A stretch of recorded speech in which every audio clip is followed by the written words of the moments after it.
Hello and welcome back. This is the last session of the conference, and I am pleased to say that we have Liz Pate, who is the Chief Operations Officer at Tripwire Interactive.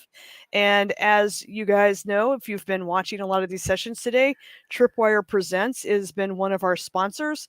And so a special thank you to Liz and to Tripwire for the sponsorship. And we're very excited to have you as our last session of the day.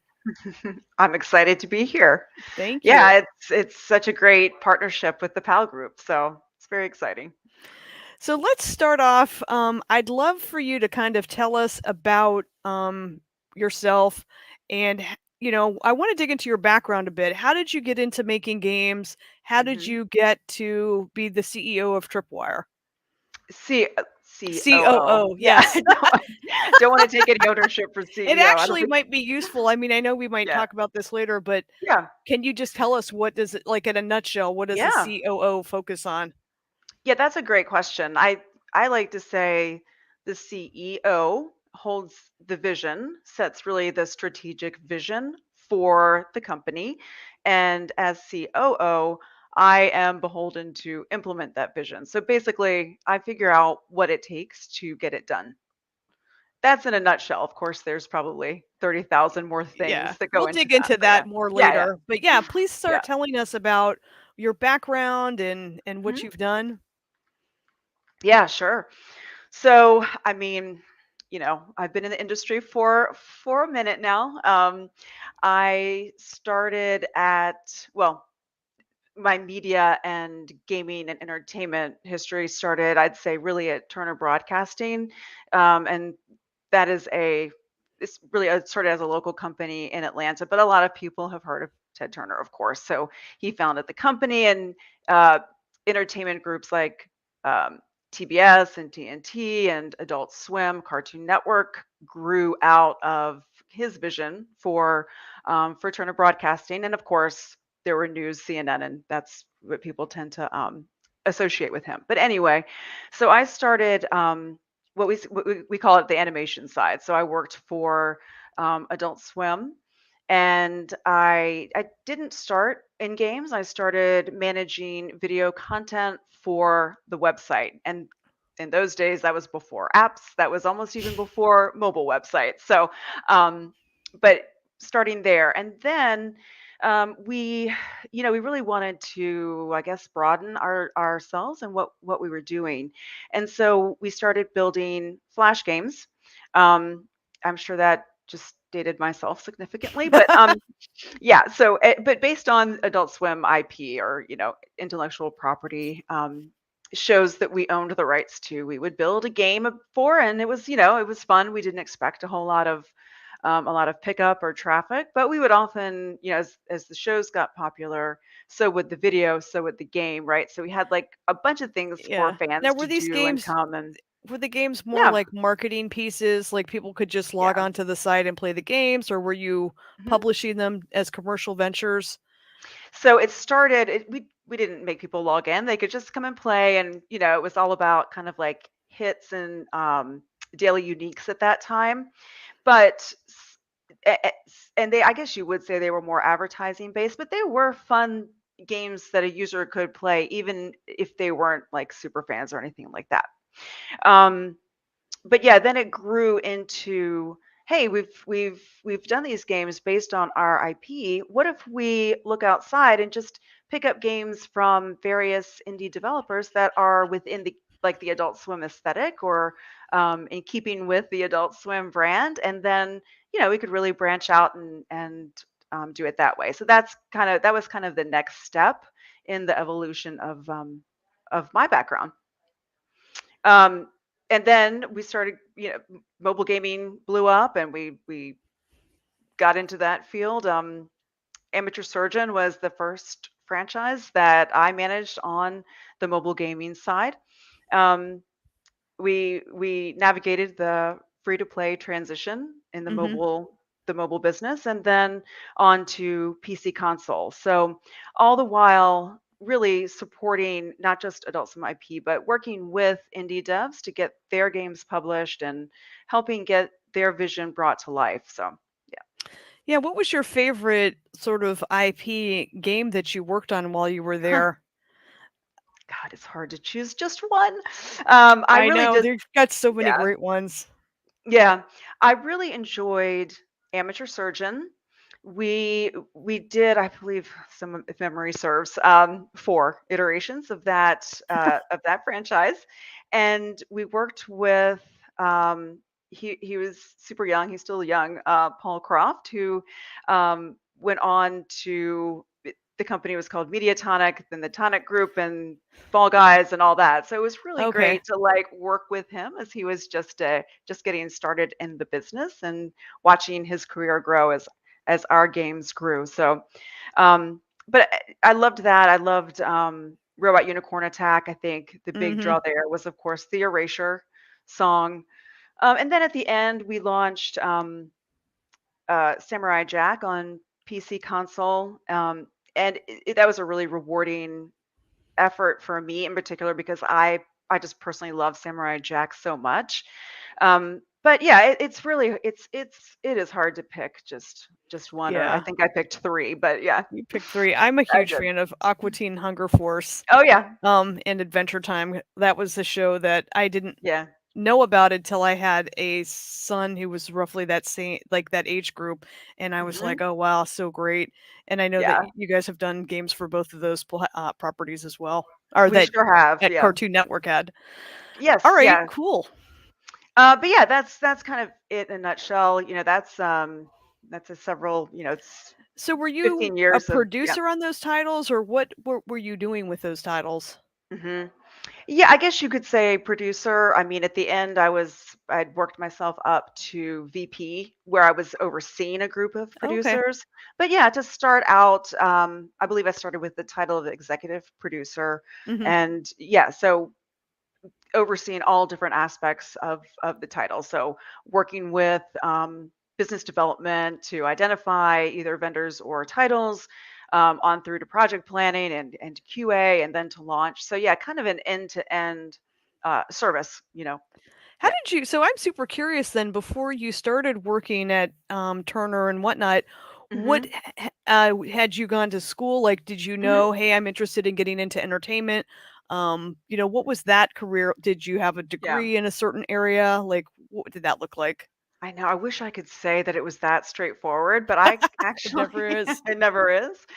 I actually got a degree. I have a BFA, so I have a bachelor's of fine arts. So it That's wasn't so like, funny. I Yeah. know.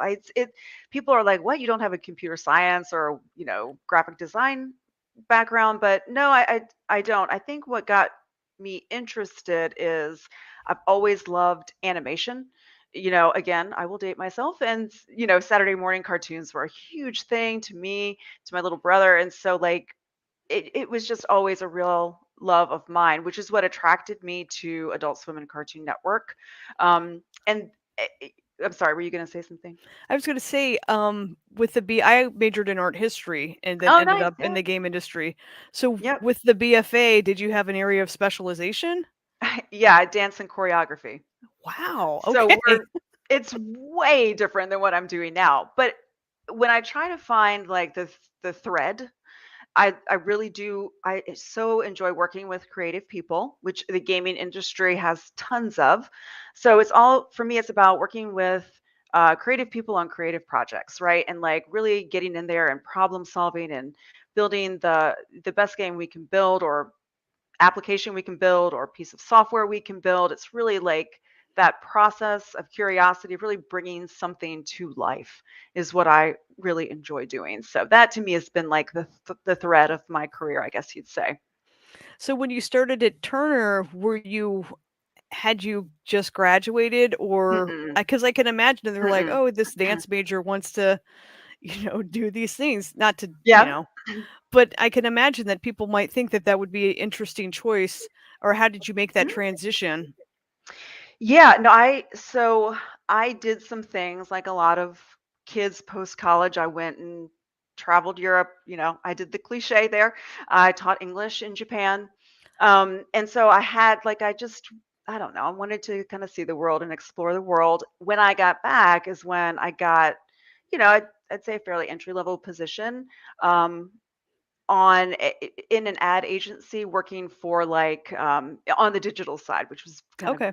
groundbreaking at the time, right? So that's I really like technology as well, and just it was such a new industry, and like people were flocking to it, and we were all kind of learning together and finding the path forward together. And so I think having gotten in on the ground floor and like working my way through and having like a technological background as well as an art background, Mhm.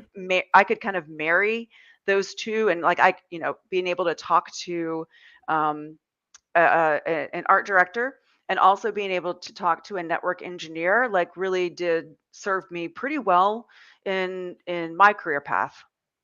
Yeah, I absolutely agree with that. Is Yeah. being That's, I think, what's so unique about the game industry is that you're talking to artists that might have that fine art background and Yeah, engineers that are like might have a PhD in computer science, and they have to work together, and they're both that's right. working towards the same goal, but from different perspectives. And Absolutely. that role of being in there and helping them figure out how they could make this happen because they may not speak the same language. Um, you Right. know, Like you said, you're working towards the same goal, but their paths to get there are so different. They problem solve in such a different way. And so in my mind, I was always shifting gears between like, well, how do I need to deliver information to this person? And how do I need to communicate with that person? But I do think like that's what work life is all about. It's like you're not going to work with robots, at least not for the near future.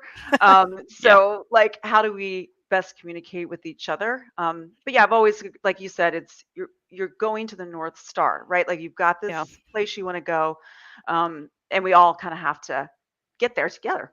yeah, How do absolutely. we do it? So that was at Cartoon Network and Adult Swim. So where did you Mhm. go next? Well, so I was there for a long time. Like I was at Turner for I want to say 18 years, Oh wow. 15 of which were spent at Adult Swim. And so after that, so candidly, my team and like 25% of the workforce were subject to like that AT&T merger. So we got caught up in a round of layoffs, but Hmm. um, shortly after that, I had the great fortune to start at Tripwire. Yeah, that's a great Yeah. company. So, tell me a little bit about working with Tripwire. hmm Well, there's a lot to tell. Any particular Oh, there's all kinds. So, I mean, all Tripwire is kinds of very things. interesting because of their Yeah. history, right? They Yep. started off as a modding team. Now hmm they are like a full-fledged studio, and later we'll talk about Indeed. some of the publishing stuff. So I'd Yeah. be very interested in just hmm hearing, you know, from your perspective, you go in, here is a team that has had great success with some Yes. titles that they self-published. They are like, were you the first COO that they've had, or and they were like, hey, we hmm need to add this person to our team? Were you taking over for somebody else? hmm So I did take over for someone else, but you're absolutely right. The company has grown. Like it started very small. I mean, even before it was officially incorporated, there were people working on or kind of for Tripwire and the various games. So yeah, it's been a lot of growth. But what's really, I'd say, interesting and very unique is that Tripwire has maintained its really core value set. So respect, collaboration, just all of like the wonderful things that you can get by working at a small business. Feeling that you're making a difference, like you're not a cog in the wheel, like you can sometimes feel at a larger company.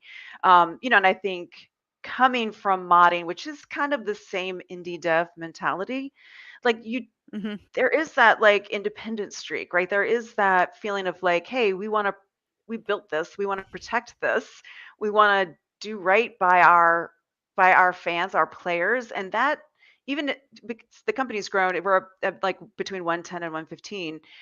We have maintained that even through such growth, and so that's something to really be proud of. I mean, I haven't been there that long, but I'm super proud of it.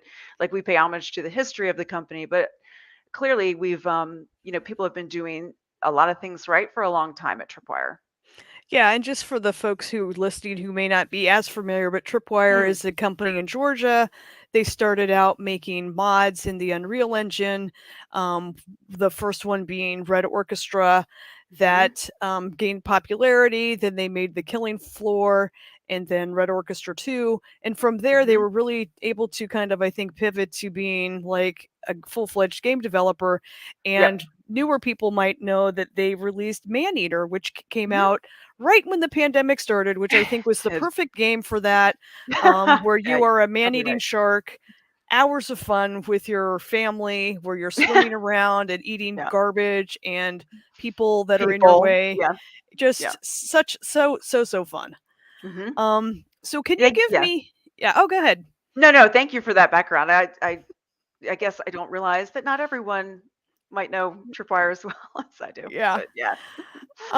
So Yeah. what do you do then? Like, what's the typical day of a COO, and how do Yeah. you, what is your role within that studio? Yeah, I know that Mhm. you're going to help execute on things, but what does Yeah. that look like?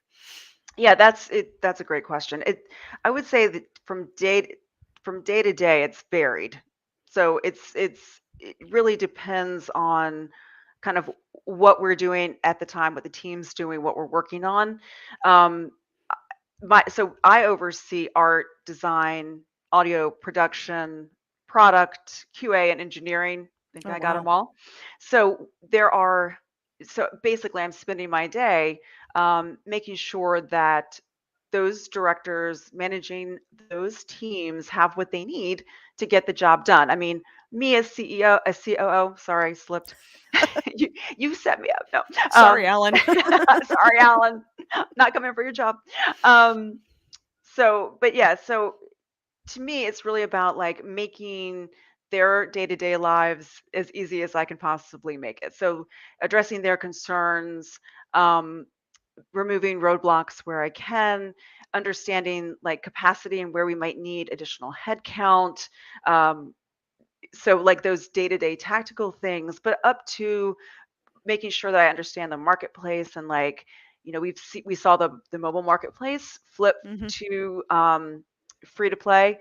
PC console looks like there's a lot of games moving in that direction. And so like being mindful of what's going on in the larger gaming community and gaming industry and just really knowing that marketplace and being able to kind of communicate it back to the team and help in any planning process or decision making, like, hey, are we thinking about like 2 years down the road and how we think things might transform as we get there? So anticipating shifts. But yeah, that yeah, but every day is different because each team, one day one team might need a lot, art may need a lot of input, and then another day production is in the middle of planning, and so I'm more embedded with them and working with Hmm. them. Another day I'm helping price server costs. So Right. it's just it really is different day to day, which honestly keeps it very interesting.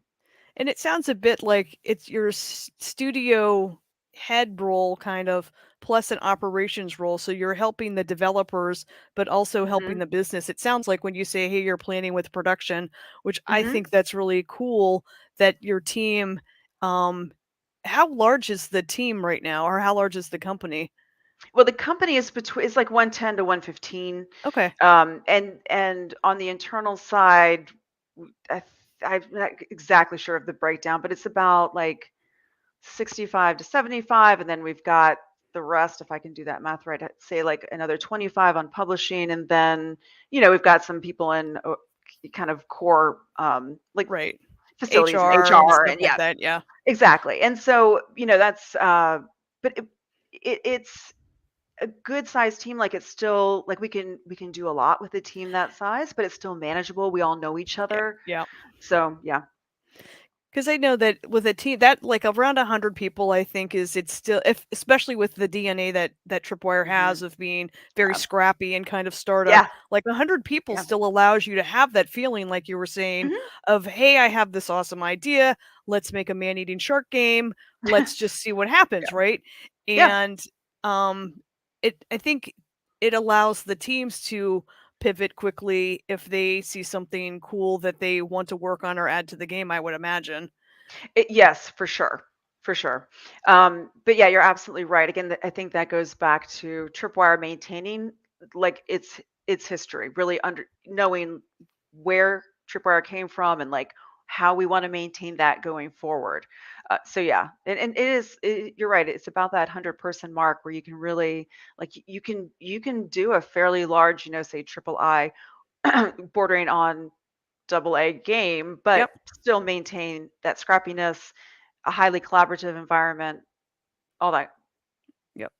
Now, you started out in project management and you Hmm. pivoted towards business analysis. How did that impact your outlook on games and Hmm. how you manage them? Yeah. That actually happened before I got into games, but I think it was significant because kind of like what we were talking about, my background, my degree anyway, was in, I have a BFA, right? So I wanted to make sure that at the time I actually didn't join Turner for animation and comedy. I joined the sports division, working on websites, ad campaigns, things like that, all digital products. But at the time, it meant something different than what it means now. Now we have these like massive systems and backends that really drive these products. It wasn't really like that then. So, but what I was assigned was a very early, very rough wireless app that you could run on your phone. I mean, I think I watched it on my BlackBerry. It was ridiculous, but like, it was for NASCAR. I was working for NASCAR at the time, and it was like literally to track your favorite driver during a Sunday race. What I learned, which it sounds so quaint now, right? Like at the time we were like, "Oh my god, this This is technology is amazing. I amazing. can't believe it."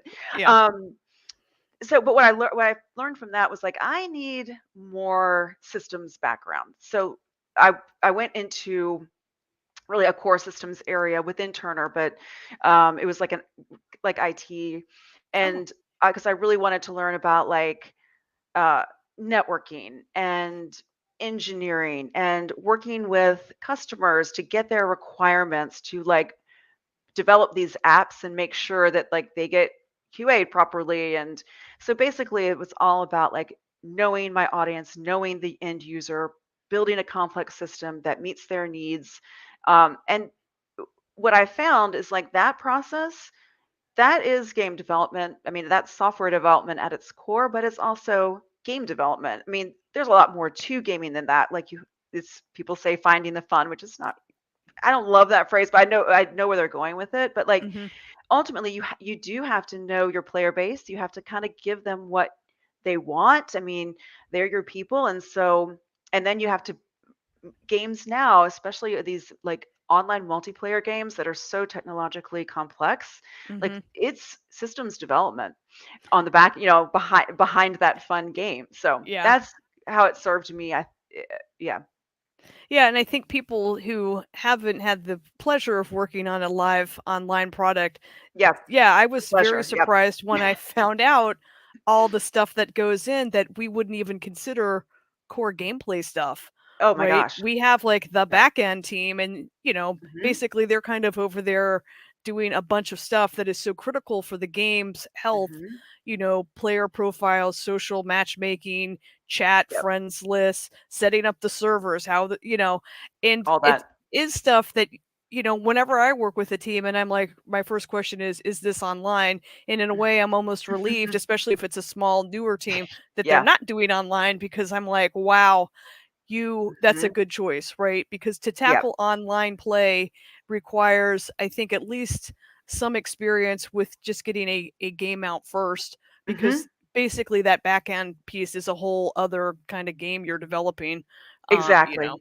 Yeah, and there are a lot of existing tools that can help, especially indie devs that don't want or can't fund an entire like back end development team. Hmm. But they those also come with their limitations. So I absolutely see, I agree with you. Like ship a game, make it single player, see how that goes. Like, you know, Yeah. try that first, and then co-op, and then multiplayer, that kind of thing. But yeah, but anyway, that's that connection there. Like I really do. I really enjoy technology. I'm not a technologist. Like I don't code or anything like that, but I Right. just I like I like being around engineers. So Yeah, I get it. yeah.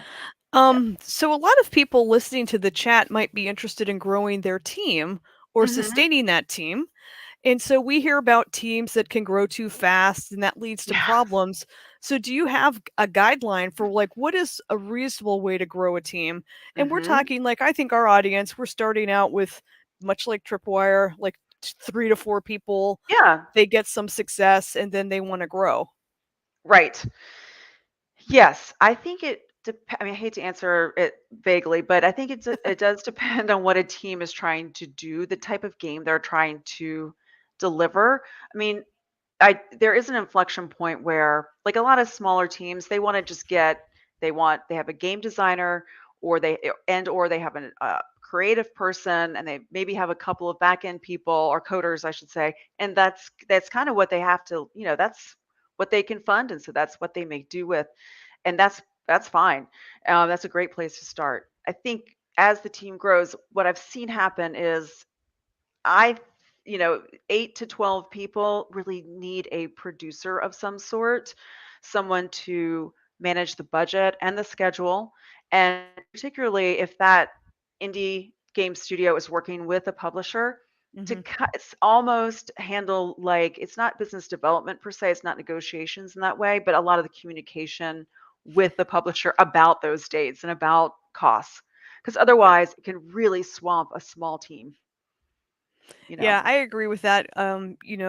The producer role becomes more important when you have that publisher piece because, of course, the Mhm. publisher puts all these demands, and we'll talk about Yeah. your role as a publisher in a minute. Yep, yep. And it's not anything, oh, we need this report or we have this question, but Right, that no. chips that time away. So if you have a producer that's just dealing with it, the team is able to focus on the Mhm. core development tasks at hand.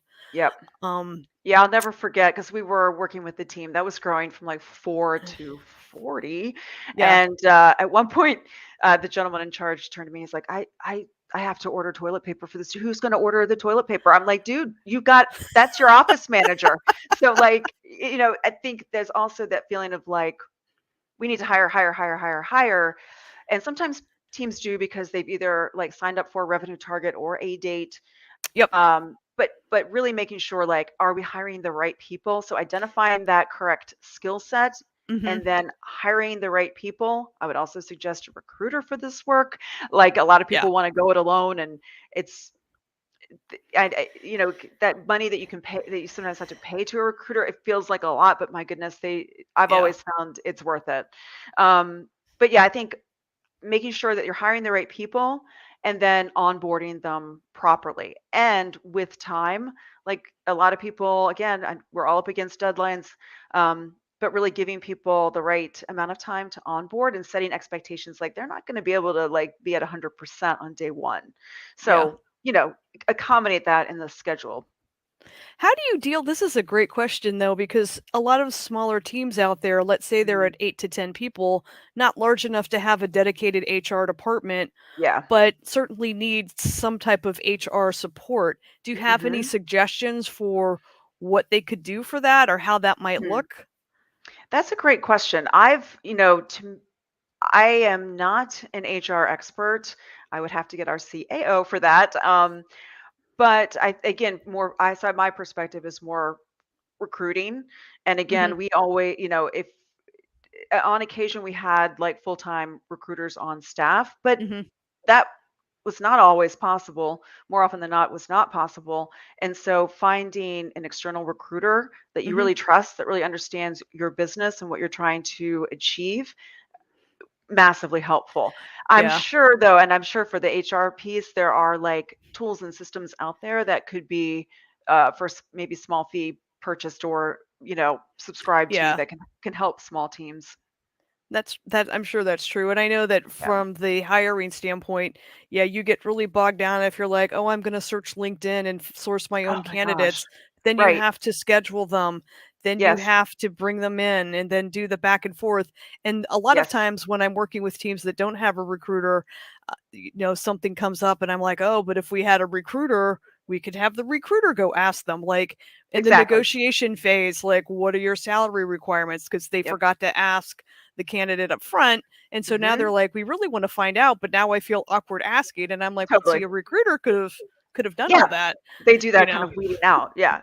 Yeah, Yeah, but again, I understand, like, small teams really have to know where to put their time and their money, and time is money in a lot of cases for them. yeah, They have, there's a finite number of hours in the day, and so, like, what can I do that is the most valuable to the project versus what can absolutely. I outsource or delegate or whatever to that is not, maybe not my core skill set, basically. Yeah. So let's talk a little bit about making the leap from being a one game studio to growing to a two game studio. Yeah, How would you approach that? And yeah. how do you de-risk that? Yeah, I mean, candidly, Tripwire, we've been challenged by this. We've actually, on the internal side, um, set a policy that it would be one internal game at a Okay. time, and then perhaps taking a more second party approach to a second game. But I think, and then allowing uh, Tripwire Presents, the publishing business, to really have multiple games running at a time. So, kind of different approaches based on if we're talking internal, second party publishing. Hmm. But I've done it before. It can be done. I feel like we could do it again at Tripwire if we wanted to. I think for me, it really comes down to how do you get, like, the right. A lot of times it comes down to a resource manager, frankly, to make Mm, sure, like, we have the right resources on each project, because rarely are two projects or even multiple projects at the same place at the same time in the development cycle. But so, like, uh, how do you task out those resources without giving them whiplash, like pulling them back and forth and yeah. back and forth, and really kind of holding the line?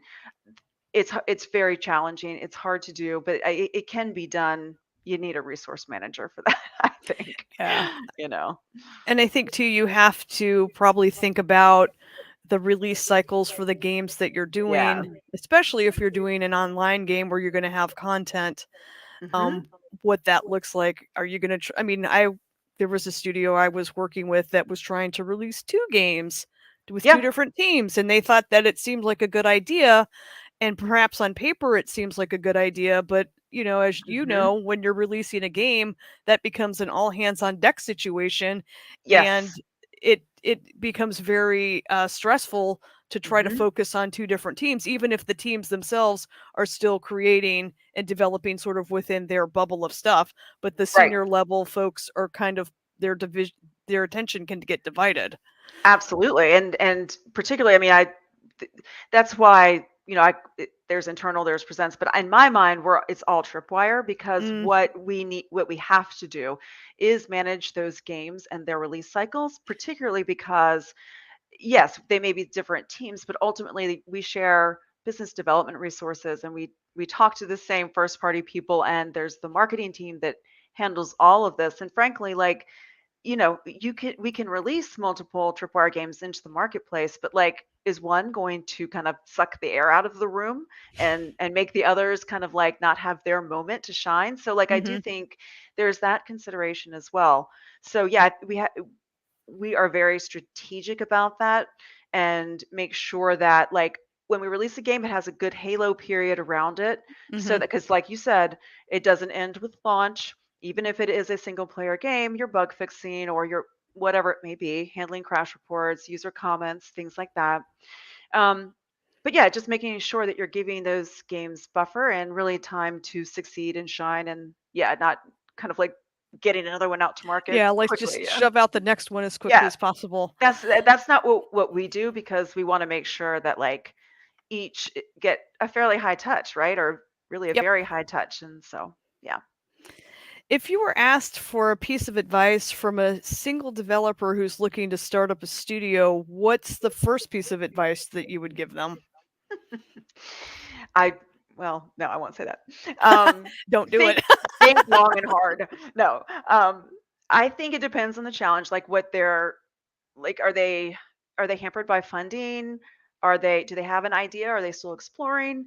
Um, do they have resources or no? Like a lot of these small teams, they might have a great idea and a couple of friends that they knew from school or work, but maybe they don't have funding, and so they need to work with a publisher, or maybe they do have funding for whatever reason, but they haven't hit on um, the idea yet, and so perhaps rapid prototyping is what they need, something like that. So I don't think it's one thing. I just think, or maybe it is one thing. Maybe it's like really identifying like what you've got Hmm. and what you need, and Yeah. you know, And being I super like the strategic first about part that. you said, like, think long and hard about this. I think Hmm. it's important to, what are your goals for wanting to start up a studio? What's, Yes. is your game idea a strong enough one to Hmm. sustain a studio until you can get that Right. next game released? I mean, certainly again Hmm. with Tripwire, they started out as a modder, they had great success, which Hmm. allowed them to continue rolling forward. But if Yeah. Red Orchestra hadn't been sort of the success that it was, that Hmm. might have been the last mod that group had done. Could be. And Could have so it's been. Yeah. really all about figuring out how you're going to sustain. And Yes. then I think also looking to start a studio, then you have to get that funding piece in place. And Hmm. I think you can kind of see me setting up the next question to, Yeah. get the game off the ground and to be Hmm. able to kind of hire in some of those people. Hmm. Um, And so let's, yeah, go ahead. no, go ahead. Go ahead. I was going to say, so let's talk a bit about Tripwire recently, or Mhm. added a publishing division, Yeah. Tripwire Presents. Hmm. Um, so can you tell me a little bit about how you talked a little bit about how it works with the internal studio, but can you tell me how it works alongside Tripwire Interactive? Absolutely. Yeah, and I will say, like, the think long and hard about it, just to briefly revisit the previous question. It's not, I don't want, I love ideas, and it's nothing, there's nothing better than working with people who are like excited and driven. I think it's just more about like gaming, which is part of media and entertainment. Like, it's a hit driven business, right? And so sometimes you're not, it's just not hitting at the right time for whatever reason, or this or that, the other. But like, don't let that stop you. It's your dream. Go for it, but just be really strategic about how you do it. Give it the best chance of success. So yeah, so segueing into Tripwire Presents, um, if you don't have funding, like if an indie dev, or even a, say a triple I size dev, I mean, that is part of what Tripwire Presents brings to the table. So because it's part, again, yes, there's internal, there's publishing, but really it's all part of Tripwire Interactive. And so we have a strong background in internal development. So Hmm. we'd like to help external developers with that, right? So like wherever we can, um, it feels like each team kind of needs, some teams need help with like audio, some teams need help with more like back end core development. Well, we have the capabilities somewhere in our organization, we've got that knowledge, and so we work across the teams, and like really we do, there's so much collaboration back and forth. But yeah, the funding piece is a big one. And again, because we have that history, we have that background, and we it's our history, right? So we don't want to be like the typical publisher. We want to really like succeed together with our partners, with our publishing studios. So we the terms are quite fair. We want to make sure that it's a win-win, Hmm. and that we are bringing as much to the game as the development studios are. Like, we don't want to just show up at launch time and be like, hey, let's do some marketing, and then we go away. We're Yeah. there the whole time. We're, if needed. If not, that's fine Yeah. too. So you're not there just to be the money or the pocketbook or the wallet, whatever you Correct. want to use. Hmm. And would you say that the experience that Tripwire had as a developer informed what their philosophy was as a publisher? Hmm. Oh yeah. Oh yeah, because at some point, early on, the team, I mean, I wasn't there, but the team was faced with some, less than savory kind of deals and turned them down. But like, so we understand what it's like to be, on the other side of that equation too. So we're trying to bring that experience and just make it a positive one for everyone involved. And you mentioned that the teams work side by side, so it Hmm. sounds like your internal team, if someone, an external partner needed to borrow expertise or something, Hmm. would is it fluid like that where you might say, Yes. "Hey, we actually have this expert on our team who will spend a Mhm. couple hours troubleshooting to help you find a solution?" Absolutely. We did it just today. Our Really? That's oh awesome.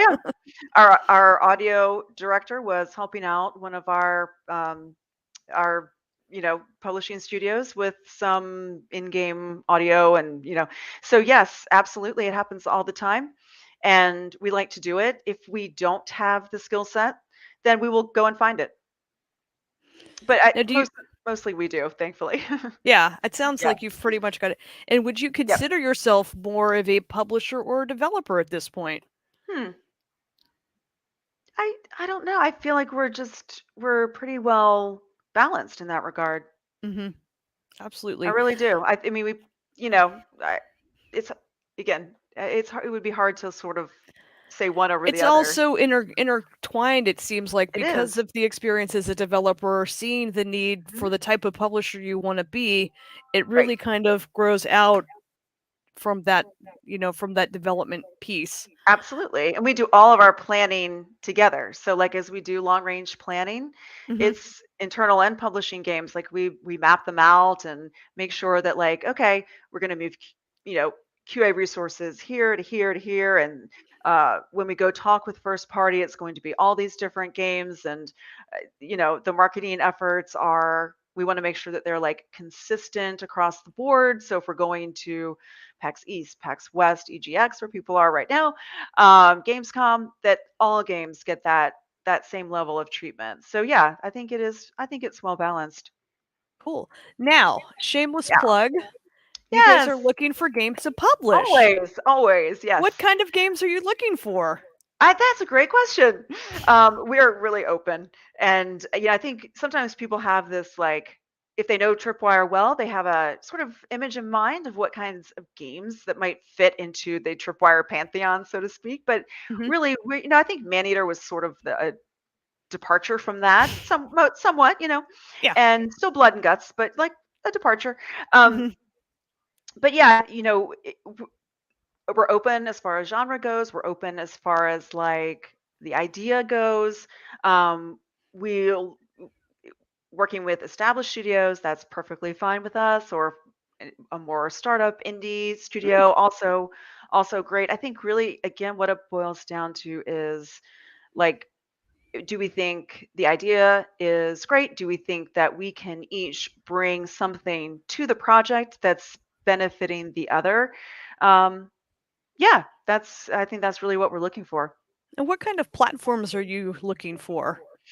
So ideally multi-platform. I mean, we haven't, so PC, Xbox, PlayStation, even Switch, like we don't always require Switch as like a sim ship option. We've Mhm. sometimes followed up with a Switch build, but ideally we would go cross platform. We are predominantly an Unreal Studio, but we're also looking at games built using Unity and other systems. So like I hope that shouldn't stop people either. So And do you also, as a publisher, do you provide sort of the QA and the mhm, localization support and other types of community management, yes, marketing, PR? all of that. Yep, Awesome. all of it. Hmm. All right. So let's see here. What there was someone who made a comment. I want to be on the Tripwire Presents roster of composers. So I have a Oh, question. How does okay. someone become sort of a contractor that would work with Tripwire, like a composer, or Hmm. if you end up outsourcing any type of art stuff or things like that? Do you guys have a process for that? We do. We have a. I don't know how we would do it with like composition, but music, that kind of thing. But Hmm. we have an outsourcing process. We actually do have a recruiter on staff who does help with this, full-time employees, but also contract employees. But yeah, I'm trying to think if I could probably follow up with an email address or something like that and kind of get that communication started. Yeah, that would be amazing. Okay. Um, all right. And then at what point in a studio or a company's growth do you need to start looking at bringing an operations person in? We talked about Hmm. bringing in a producer when you get to be about 8 to 12. Like, at Yep. what point do you think it's time to have like a CEO, a Hmm. COO, things like that? Yeah, that's a harder one. I think maybe it at some point you don't want to have so much overhead that you're like, you're so top heavy. But I think once you get to like when you're inching towards say 35 to 50, even if it's not like COO or COO, like you want to have people kind of handling, like you're going to have a lot more HR type inquiries. You're going to have some legal support, some Hmm. obviously you need a financial person at that point. And so I think it's probably, it maybe even be sooner, but I think it's kind of once you get into that, like 50 is kind of where I think that's like kind of where small businesses end and medium-sized businesses begin. And Yeah. so I'd say that's probably Yeah, about and where. getting that office manager to get the Yeah, snacks and all those other things. That's a super exactly. funny story about the oh, I've got to buy toilet paper Yeah, because the it basically grew tenfold, you uh, know? totally. Yeah. Yeah. Yep. What are some of the practical growing mistakes that Tripwire made over the years? Hmm. And what can other studios learn from it as you made that growth from modding Hmm. to, and I know that you've only been there for a year, so Yeah. um, I've what heard are some of the stories things you've though. observed? Oh, well, I've heard share. stories. Everyone's always interested. I think and again, this is I don't think this is specific to Tripwire, but as a team grows, it's kind of growing pains. Like everyone kind of still wants to do everything, and you can't really. People and teams have to really start honing in and focusing in. Otherwise, people feel like, oh, it's chaos. We don't have a clear path. That kind of thing. That definitely did happen um, in Tripwire's past. I do think we're beyond that now, and we have a different set of challenges, of course. Hmm. But I think that was kind of the big one. And there Yeah. may have, yeah. Was there a second part to that? I'm sorry. I didn't. Oh, just like what could other studios learn from, Oh. growing mistakes? I Mhm. think you hit the nail on the head, which is as you grow, things get more chaotic. You have more Yeah. voices in the room. Exactly. Some people have different ideas on how you get from point A to point B, and then Mhm. just gathering all these people together, getting them pointed in the right direction is so Yeah. important. And For if you can't sure. Yeah. do that, it makes it more difficult, you Yeah. know. Yeah. Yep. Herding cats, as we say. Absolutely herding cats. And I think we might have talked about this a little bit, but just this is a question that came in. What lessons from development are you bringing to the publishing arm? So, Mm, because you do mhm. have that developer DNA, Yeah. what might be some different things you do as a publisher because you Mhm. understand how development works? Yeah. So I can give so a recent example of that is working with again one of our partners. They were attempting to kind of roll their own proprietary backend, and we were like, hey, they were at the size where it maybe made sense, but also I don't know, it just felt like gosh, they're spending a lot of time doing this rather than making a really fun game. Yeah. So at that point, we said, hey, let's not build, let's buy. It's not Hmm. terribly expensive to buy. I guess, releasing really, but and so I think so that's where we kind of stepped in and helped them and negotiated that contract, helped that team get really stood up and set Mm, up um, with the back end system. So, and that's one example. Not all teams need that exact right. thing, but having that's one area where having a development background experience, whatever we can really help a publishing team or And also, publishing group. I would think that maybe it might help cut down on some of the stories you hear about a publisher coming in and saying, "Hey, could you add this feature?" With the publisher thinking, "Oh, it's not Yeah. such a big deal. It's just an extra UI screen, Yeah. whatever," without really understanding that it's actually an entire new system instead of work. And when the team Hmm. says, "Well, to do that's going to add a month to the schedule," Hmm. I would think that Tripwire, because of their background, would have a good understanding that if they make requests, that they would also understand there's some The time that ramifications. the ramifications of Mhm. that. Yeah, we absolutely do. And I think that's the other thing that Tripwire has always done well. We're going to put quality over, I don't know, speed or whatever. Like, we want to make sure that the game is the best it can possibly be. And Hmm.